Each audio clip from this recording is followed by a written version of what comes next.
Dear student, अस्सलाम वालेकुम। आज हम पढ़ेंगे कैटलिस्ट के बारे में। कैटलिस्ट को डिफाइन करेंगे, कैटलिस्ट की कैरेक्टरिस्टिक बयान करेंगे और कैटालिसिस की टाइप्स भी बयान करेंगे। तो सबसे पहले एक कैटलिस्ट होता क्या है? तो कैटलिस्ट को हम सादा अल्फाज में डिफाइन करते हैं कि कैटलिस्ट वो चीज है जो किसी केमिकल रिएक्शन को तेज करती है। यानी catalyst speeds up a chemical reaction, it increases the rate of reaction. तो कैटलिस्ट रेट ऑफ रिएक्शन को इंक्रीज करता है, लेकिन साथ साथ chemically it remains unaltered, unchanged. Reaction के एंड पर कैटलिस्ट केमिकली रिकवर होगा, इसकी कंपोजिशन, इसका जो मास है ये अनचेंज होगा। यानी कैटलिस्ट रिएक्शन के आखिर में सही सलामत वापस निकल आता है, रिएक्शन को स्पीड अप करता है, लेकिन at the end of reaction ये केमिकली अनचेंज रहता है। तो ये कैटलिस्ट की डेफिनेशन है, any species that speeds up a chemical reaction but remains chemically unchanged at the end of a reaction। तो कैटलिस्ट की बहुत सारी एग्जांपल्स हैं, जैसे मैं आपको यहाँ पर लेके देता हूँ कि जब हम अमोनिया को तैयार करते हैं, नाइट्रोजन और हाइड्रोजन को हम मिलाते हैं, इस रिएक्शन में हम लेते हैं आयरन को बतौर कैटलिस्ट। तो ये हमारे पास बन जाता है अमोनिया। तो ये नाइट्रोजन रिएक्टेंट है, हाइड्रोजन भी रिएक्टेंट है, अमोनिया हमारा प्रोडक्ट है, लेकिन आयरन इस रिएक्शन में कैटलिस्ट के तौर पर हिस्सा ले रहा है। तो आयरन को कुछ नहीं होगा, chemically at the end of reaction ये आयरन ही रहेगा, जबकि हाइड्रोजन और नाइट्रोजन मिलकर अमोनिया बना लेंगे। तो कैटलिस्ट रिएक्शन को स्पीड अप करता है। अब सवाल पैदा होता है कि कैटलिस्ट एक केमिकल रिएक्शन को किस तरह स्पीड अप करता है। तो यहाँ पर मैंने लिखा है कि catalyst actually lowers the activation energy. Catalyst का काम है एक्टिवेशन एनर्जी को कम करना, और इसके लिए ये इंटरमीडिएट बॉन्डिंग करता है। तो मैं जरा कैटलिस्ट के रोल को सादा अल्फाज में अगर समझाऊं, तो कैटलिस्ट सबसे पहले तो रिएक्टेंट को एक प्लेटफॉर्म मुहैया करता है जहां पे वो मिल सके, यानी एक कॉमन ग्राउंड जहां पर रिएक्टेंट आपस में मिलते हैं। So it provide surface to the reactants to react. और दूसरा, ये एक्टिवेशन एनर्जी को कम करता है, और इसके लिए ये एक कॉम्प्लेक्स बनाता है, एक इंटरमीडिएट बॉन्डिंग होती है। तो जिसको मैं डायग्राम से समझाता हूँ आपको। तो ये अगर हमारे पास ये कैटलिस्ट है, तो ये कैटलिस्ट है। अब ये हमारे पास कोई रिएक्टेंट A है और ये हमारे पास कोई रिएक्टेंट B है। तो कैटलिस्ट की सरफेस पर ये आ जाता है और ये भी आ जाता है। तो कैटलिस्ट इनके साथ किसी किस्म की अट्रैक्शन शुरू कर देता है। तो इस अट्रैक्शन की वजह से ये जो ओल्ड बॉन्ड है ना, ये थोड़ा सा कमजोर होने लगता है। अगर मैं इसको दिखाऊं तो ये तो दो काम कर रहा है, एक तो ए भी यहाँ पर आ गया और बी भी यहाँ पर आ गया। तो ए और बी को मिलने के लिए एक प्लेटफॉर्म मिल गया जहां पर एक दूसरे से मुलाकात कर सकते हैं, एक दूसरे से बात कर सकते हैं, और रिएक्शन के लिए जो है वो कंडीशन हमवार कर सकते हैं। तो ये कैटलिस्ट की सरफेस पर जब ए आता है तो ए भी कैटलिस्ट के साथ अट्रैक्शन कर रहा है और बी भी अट्रैक्शन कर रहा है। तो इस अट्रैक्शन की वजह से इनके जो पुराने बॉन्ड हैं ये कमजोर होने लगते हैं। अब हम जानते हैं कि जब हम बॉन्ड को तोड़ते हैं तो बॉन्ड को तोड़ने के लिए एनर्जी चाहिए होती है। तो अगर बॉन्ड मजबूत होगा तो उसको तोड़ने के लिए ज्यादा एनर्जी चाहिए होगी, और अगर बॉन्ड कमजोर होगा तो उसको तोड़ने के लिए कम एनर्जी चाहिए होगी।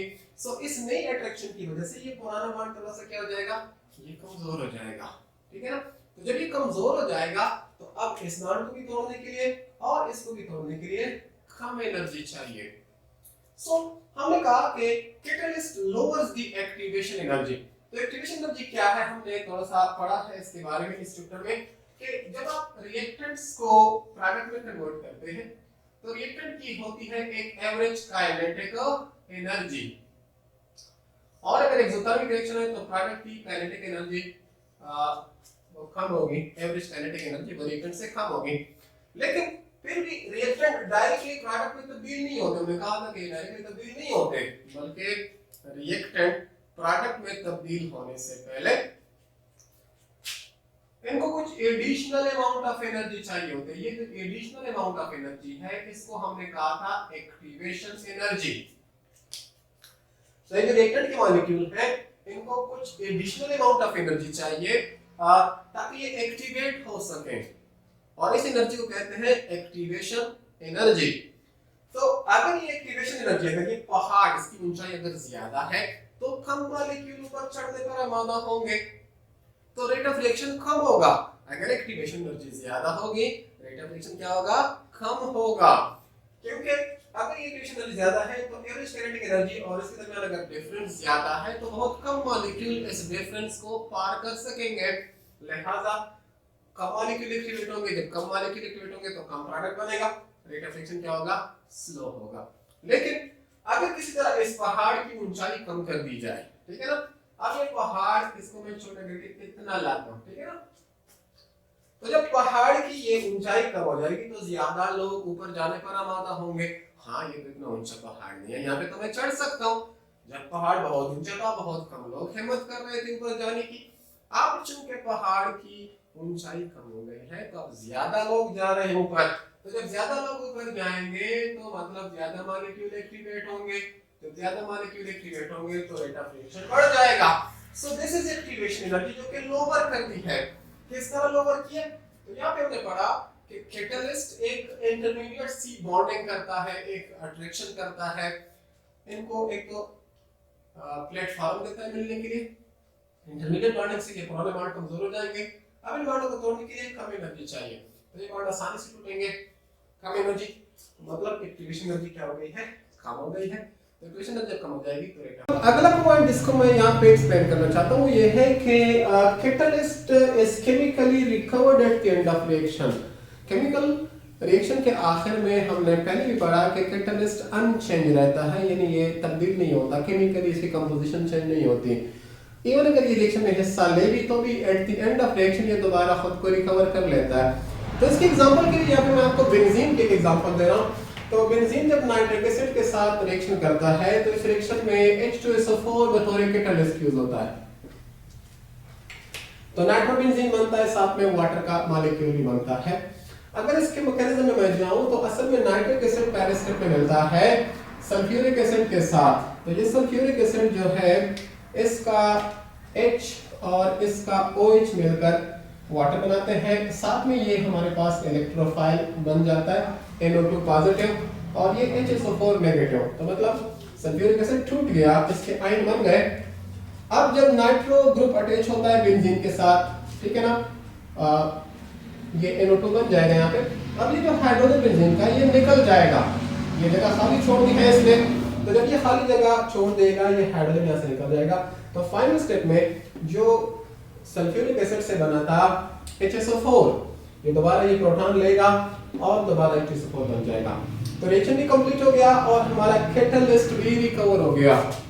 सेकेंड ईयर की ऑर्गेनिक केमिस्ट्री में रिएक्शन है, आप सदर टेप में वो दोबारा देख सकते हैं। लेकिन देख रहे हैं ये नाइट्रोबेंजीन बनेगा, साथ में वाटर का मॉलिक्यूल बनेगा।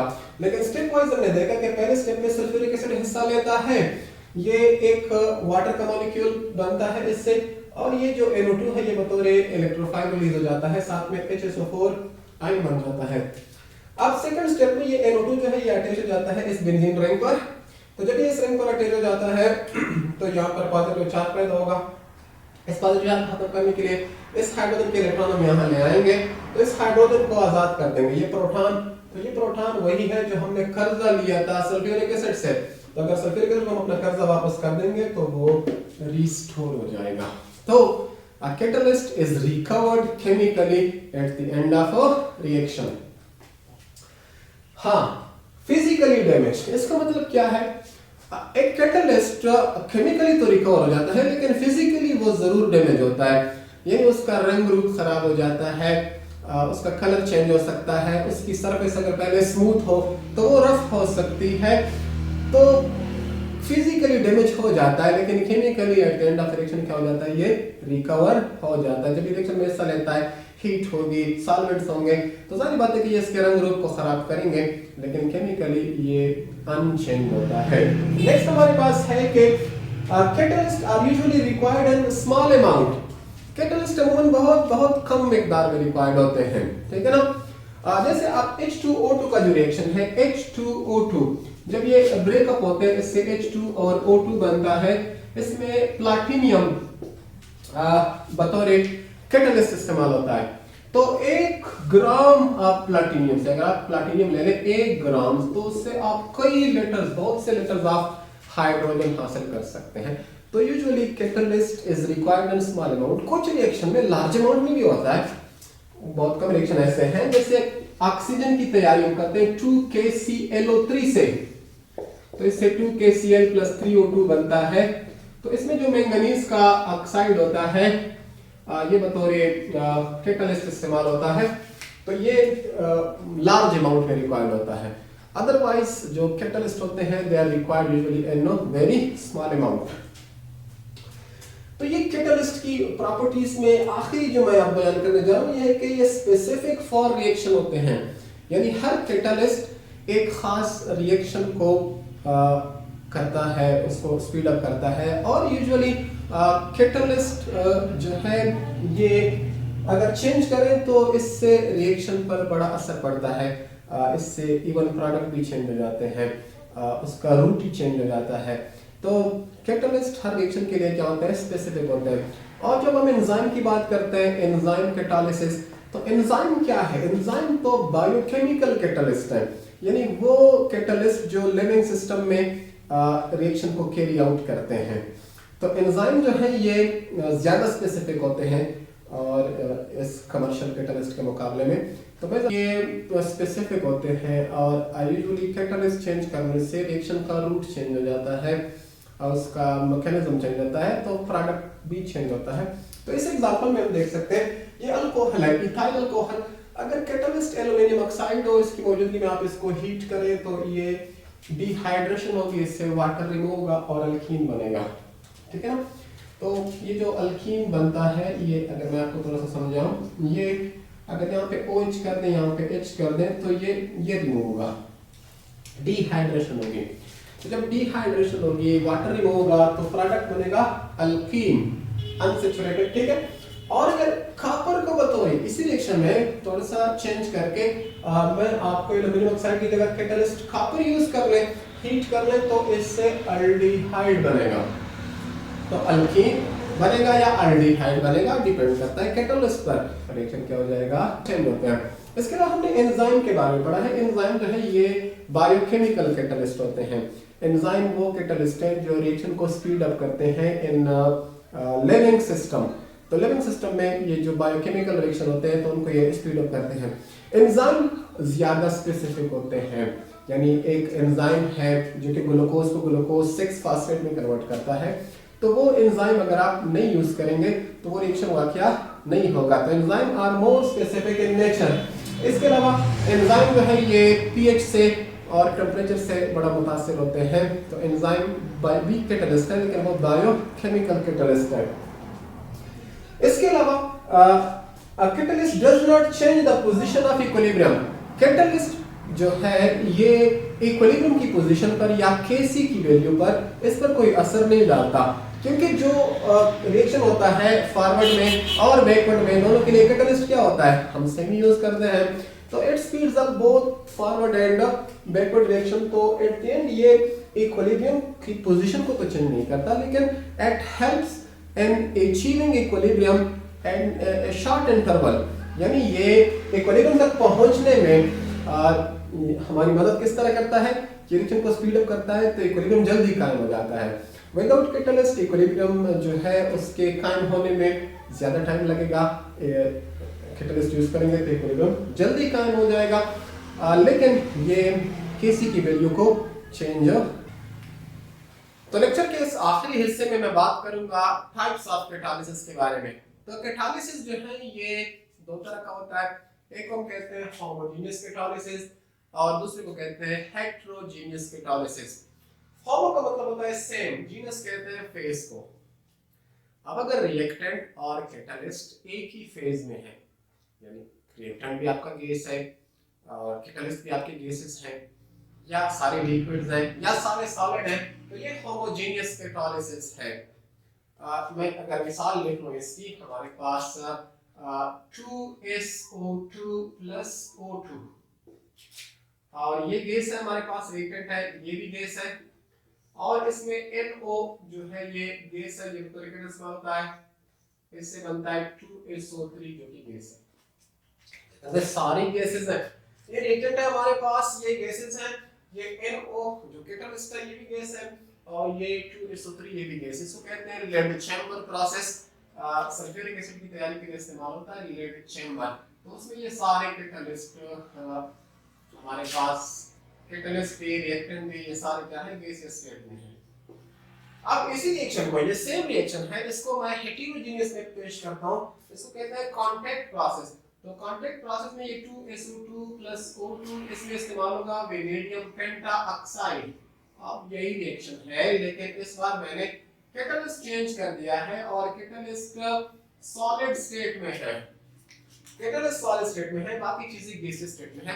तो ये हेटेरोजेनियस इक्विलिब्रियम है, हेटेरोजेनियस कैटालिसिस है। सॉरी, ये मेरे पास अमोनिया की प्रिपरेशन है, तो अमोनिया में नाइट्रोजन एंड हाइड्रोजन ये गैसेस हैं, और फाइनली ये हमारे पास अमोनिया जो बनेगा वो भी गैस है, लेकिन इस रिएक्शन का जो कैटालिस्ट है आयरन, तो वो क्या है, सॉलिड है।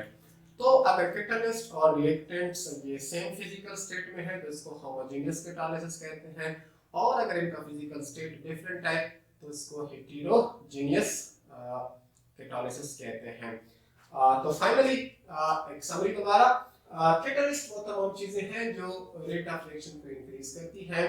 कैटालिस्ट जो है ये एक्टिवेशन एनर्जी को कम करता है, ये इंटरमीडिएट बॉन्डिंग करता है और provide the surface to meet for the reactant, और इसके अलावा केमिकल रिएक्टेंट ऑफ रिएक्शन ये रिकवर हो जाता है, इसको कुछ नहीं होता। फिजिकली इसको नुकसान पहुंच सकता है, ये ऐसा है कि रंग रूप इसका खराब हो सकता है, इसके अमूमन बहुत कम मिकदार की रिएक्शन में काफी होती है। और इसके अलावा कैटालिस्ट जो है हर रिएक्शन के लिए क्या होते हैं, स्पेसिफिक होते हैं, कैटालिस्ट चेंज करने से रिएक्शन का रूट और प्रोडक्ट चेंज हो सकते हैं। इसके अलावा हमने पढ़ा कि कैटालिस्ट जो है ये पोजीशन ऑफ इक्विलिब्रियम को इफेक्ट नहीं करते हैं। कैटालिस्ट इस्तेमाल करते हैं तो इस लिहाज से कैटालिसिस की दो टाइप्स हैं, होमोजेनियस एंड हेटेरोजेनियस। होमोजेनियस में कैटालिस्ट और रिएक्टेंट सेम फेज में होते हैं और इस तरह के रिएक्शन में, और अगर ये डिफरेंट फेजेस में हो तो इसको हेटेरोजेनियस इक्विलिब्रियम कहते हैं। तो इसके साथ हमारा जो केमिकल काइनेटिक्स का चैप्टर था वो कवर हो गया है, नहीं करता है।